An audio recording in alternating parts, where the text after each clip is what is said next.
Hyakimaru, move with the left analog stick, not with the directional button. Good, well done, Hyakimaru. Move with the left analog stick while holding down the L1 button. This will allow you to strafe from side to side. Use it to avoid exposing your back to your enemy. Press the L1 button to center the camera in the direction you are facing. Jump with the X button. Yes, very good, Hyakimaru. Now try pressing the X button one more time while in... Well done. That was an excellent double jump. Now for battle practice. The square button does a light attack and the triangle button does a heavy attack.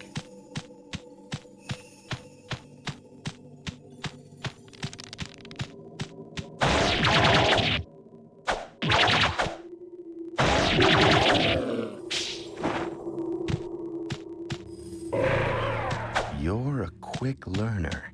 Now, I will show you a very special technique. Press and hold the triangle button.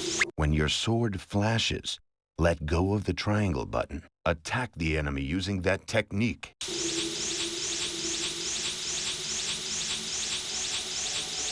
Press and hold the triangle button. When your sword flashes, let go of the triangle button. Attack the enemy using that technique.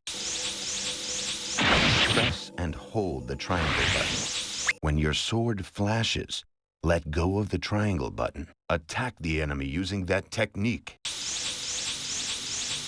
Then press the buttons as they appear on the screen. Try it once again, Hyakimaru. Press and hold the triangle button. When your sword flashes, let go of the triangle button. Attack the enemy using that technique. Press and hold the triangle button. When your sword flashes, let go of the triangle button. Attack the enemy using that technique. Then press the buttons as they appear on the screen. Once the enemy's health has been depleted, press the triangle button.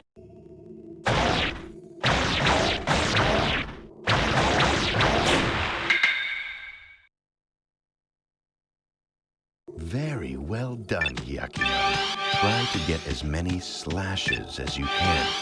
You may be rewarded. Look, your attacks have caused your spirit gauge to fill up. See the blue gauge blinking in the upper left corner. Now, press the square button and the triangle button simultaneously.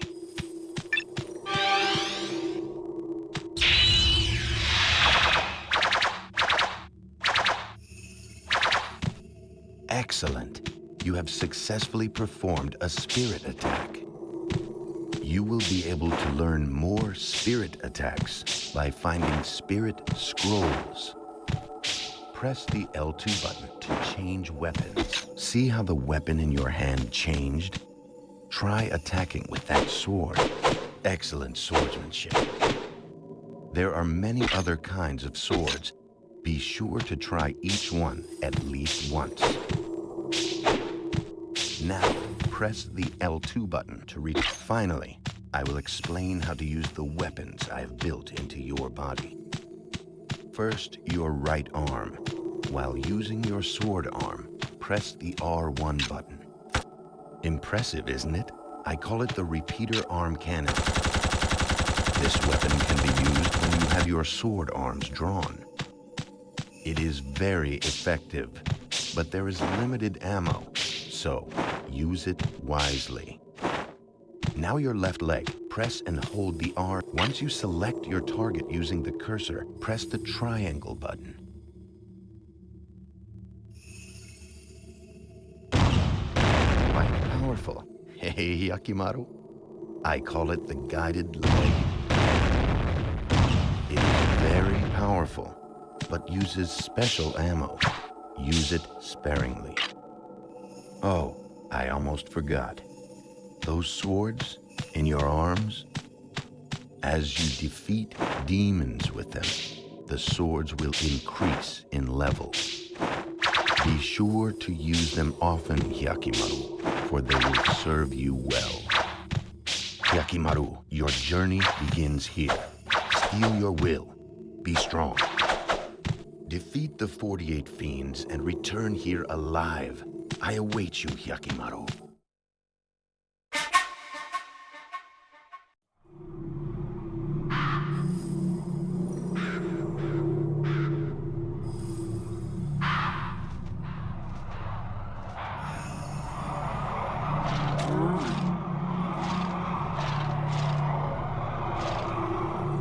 Damn demons. You really think you can kill me? Try me. I will take back all the 48 body parts the fiends stole from me.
Demons!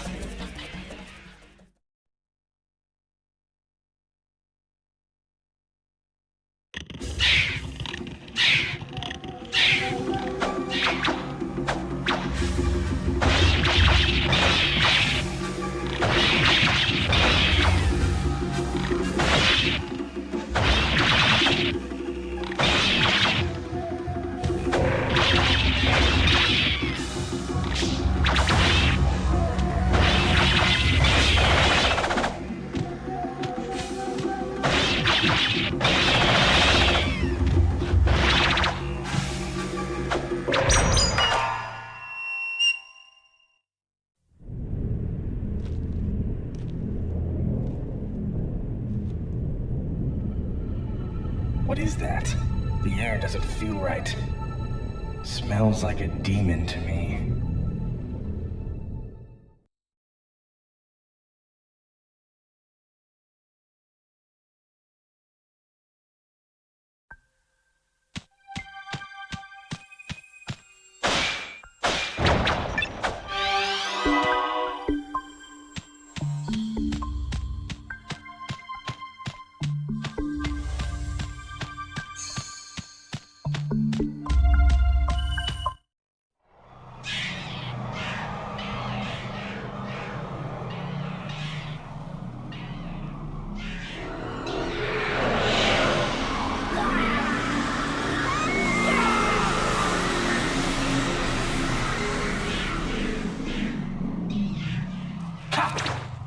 I finally found one.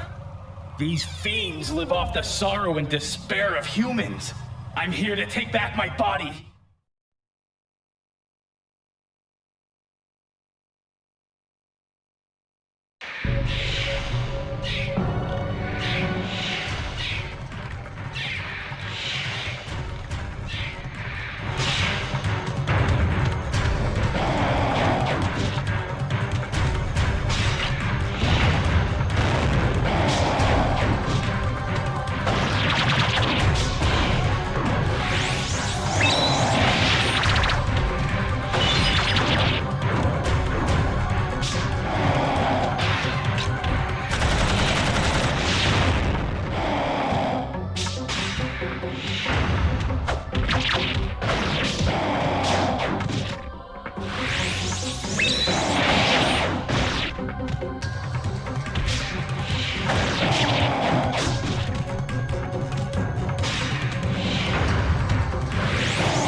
Oh! Oh! Ah! Ah!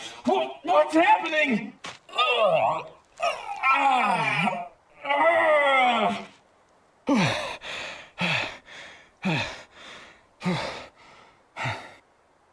Ah!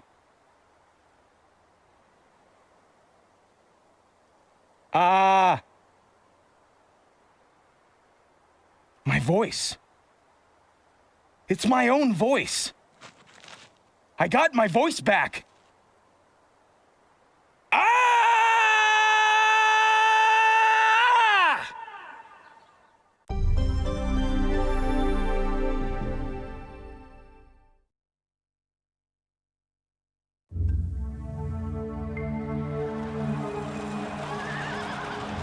The world was ravaged by unending war. The people cried to the heavens, their hearts full of despair. Unbeknownst to them, the world was at the mercy of a group of vile demons known as fiends. One day, a terrible omen appeared in the sky. When morning came, not one, but two suns rose in the east. However, while one sun shined more brightly than ever, the other gave off a dull, black light, as if it were but a shadow of the real sun. It seemed as though the gods of the heavens could no longer bear to witness the troubled times on earth, and parted ways with the gods of darkness. The gods of darkness, the fiends, looked upon this omen with fear. To them, the appearance of two suns foretold the birth of a human that would have the power to end their dark rule.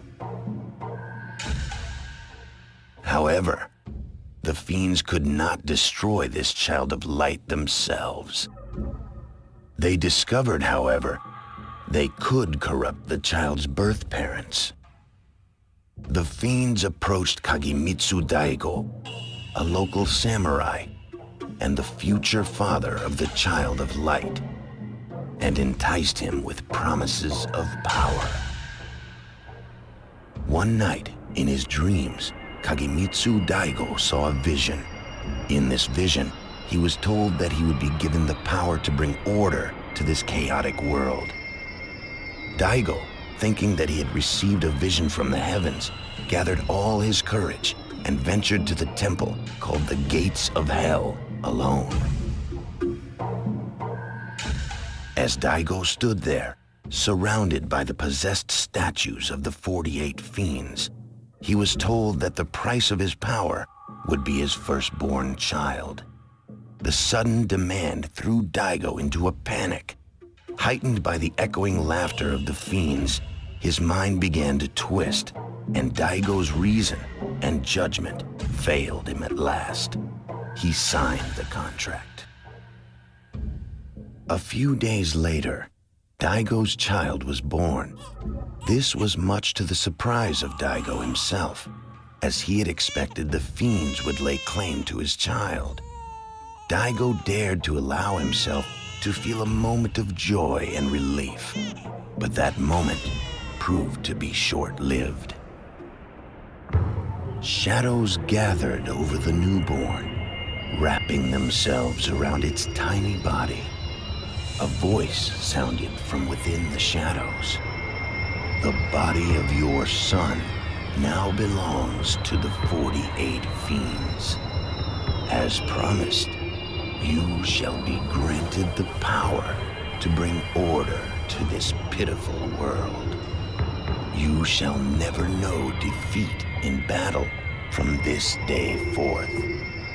Your path to victory shall be littered with the corpses of those who defy you.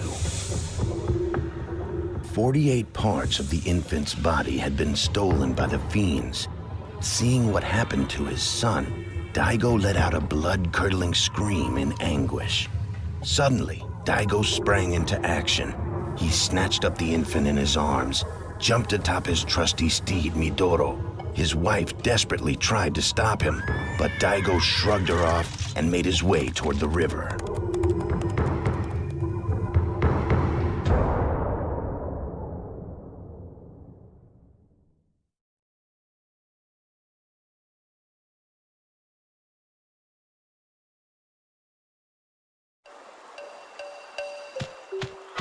can save the game here.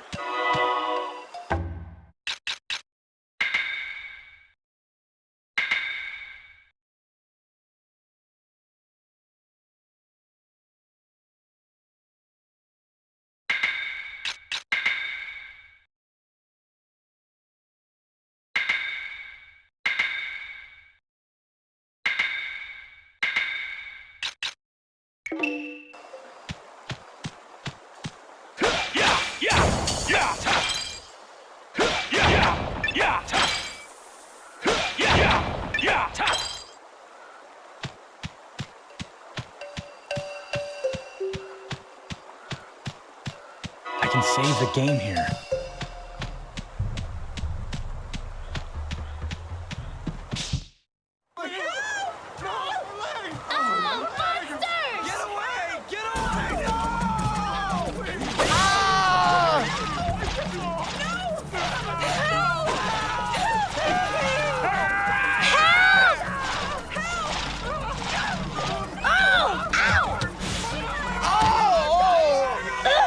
Stay back.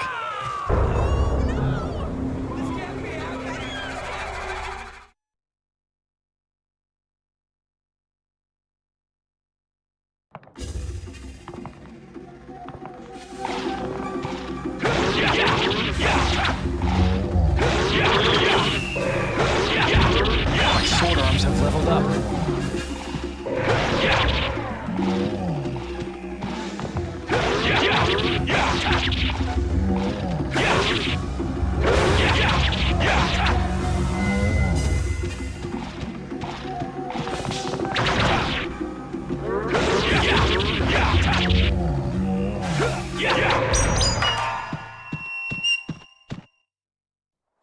Don't worry. I've killed all the demons. My arm? It's fake. Let's not go telling everyone about this, okay?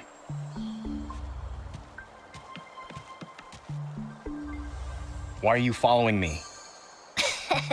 That sword in your arm. I bet it was forged by a master swordsmith. I don't know. Maybe it was. It works good enough for me. I thought so. You mind if I take it? Take it? You? Don't make me laugh. I am the world-famous thief, Dororo. Come rain or shine, once I set my eyes on a treasure, it's mine. I don't think you get it. This thing is attached to my arm. It's a part of me. You can't get rid of me that easily. I will get that sword. Are you stupid? Staying near me is certain death. You saw them, didn't you? I'm haunted by ghosts and demons. Well, the world-famous thief is afraid of nothing. Thief or not, don't follow me.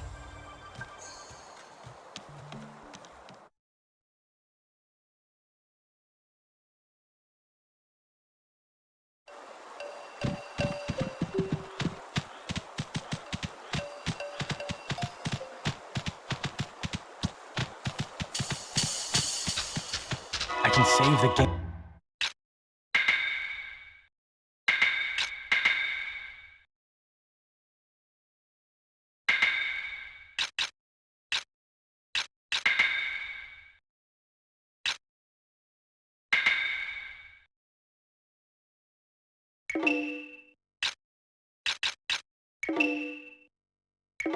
Game here.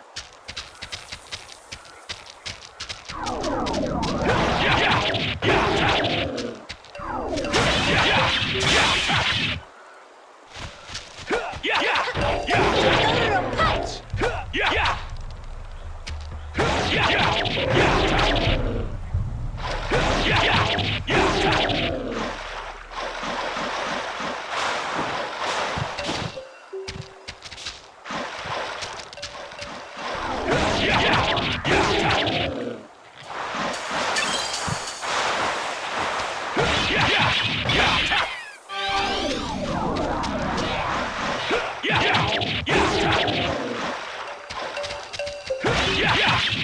Sword arms have leveled up.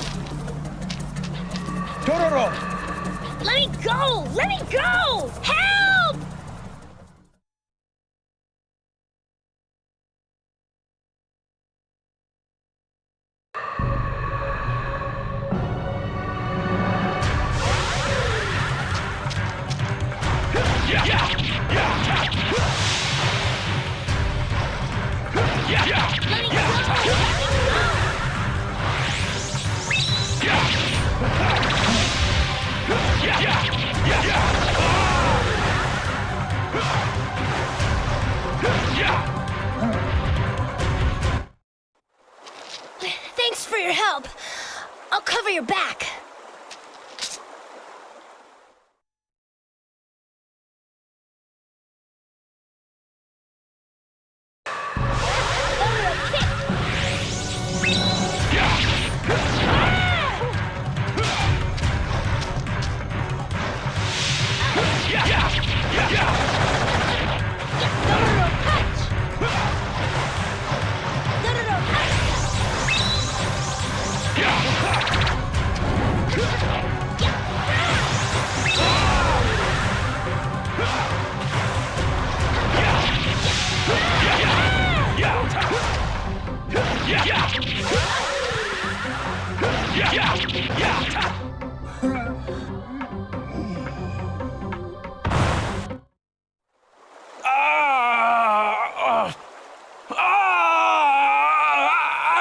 My eye!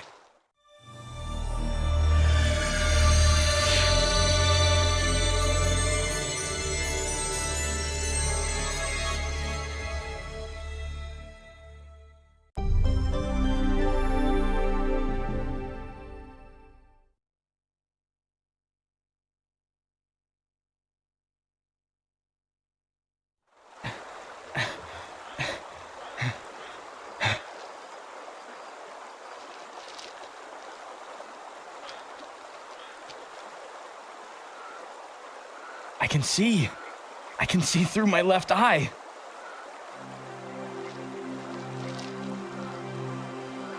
Dororo.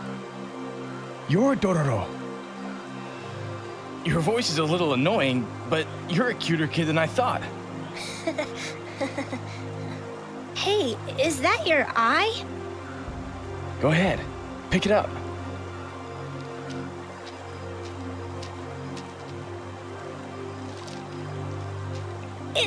It's a fake eye.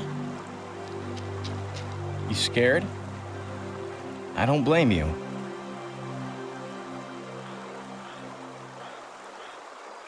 When I was a baby, I was found floating in the river in a barrel.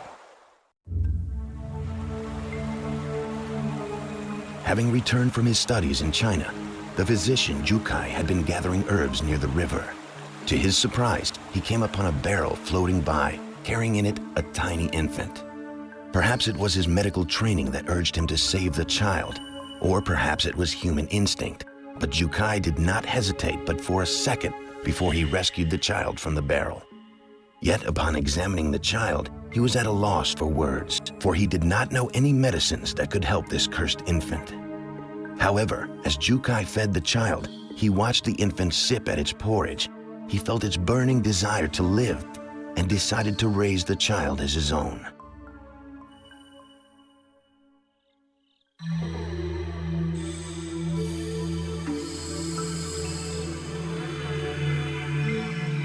One day, a strange voice buzzed in Jukai's ear. "Feed me, feed me," the voice pleaded. He looked around in search of the source of the voice. The infant was staring straight at him with its empty eyes. "Could it be?" he said aloud. "Were you the one speaking to me?" "Yes," the voice echoed in his mind. Jukai realized that the child could speak directly to his mind. From that day forward, Jukai communicated with the child telepathically and taught him everything he needed to know about living in this cruel world. When the child turned 3, Jukai made a decision. He decided to operate on the child. He would use all his medical knowledge to give the child everything he was missing: arms, legs, eyes, nose, ears, everything that the child lacked. He began the operation. After many, many hours, a miracle happened. At the end of the surgery, when the anesthetics had worn off, the child opened his eyes. And for the first time, the child had a complete body, and he had a name: Yakimaru. Within a month after the surgery, Hyakimaru began to learn to use his new body. He sat up, moved his legs, and took his first steps. He stumbled many times, but every time he picked himself back up and tried again. The pain was nearly unbearable, and every day he worked himself to the point of nearly collapsing. Soon Hyakimaru was able to run about as free as any child. When Hyakimaru turned 6, Jukai had been watching him run and play like any child would, despite the fact that he could not see. He knew at that moment that with such wondrous gifts, a strange and fantastic destiny would surely be awaiting Hyakimaru. As Hyakimaru grew older, strange things began to occur. Demons began to appear all around them, watching their every move. When Hyakimaru turned 18, he visited a local temple. While praying, a voice spoke to him from the heavens. The 48 fiends have each taken a part of your body, young Hyakimaru. You must slay these fiends and retrieve what is rightfully yours. However, the fiends have also created a human out of your body parts. Slay the fiends, or their human creation, and you shall become whole once again. Hyakimaru, sensing the seriousness of the situation, sat down to speak with Jukai. Hyakimaru knew that the fiends were after him. He knew it was because of his special powers that the demons wanted him dead. Even though he had artificial limbs and could not see nor hear, he could see things with some sort of innate sixth sense. He knew that the fiends considered him a threat and would do anything to get rid of him. Hyakimaru decided that he must seek out the fiends and destroy them. To help him accomplish this, Jukai decided to perform one final operation on Hyakimaru. He fitted Hyakimaru's body with various powerful weapons. As Hyakimaru prepared to set off on his quest, Jukai warned Hyakimaru of the dangers he was sure to face. He explained that fiends lived off of human suffering and grief. He told Hyakimaru that if he encountered any peoples burdened with inexplicable pain or suffering, chances are he would find a fiend nearby.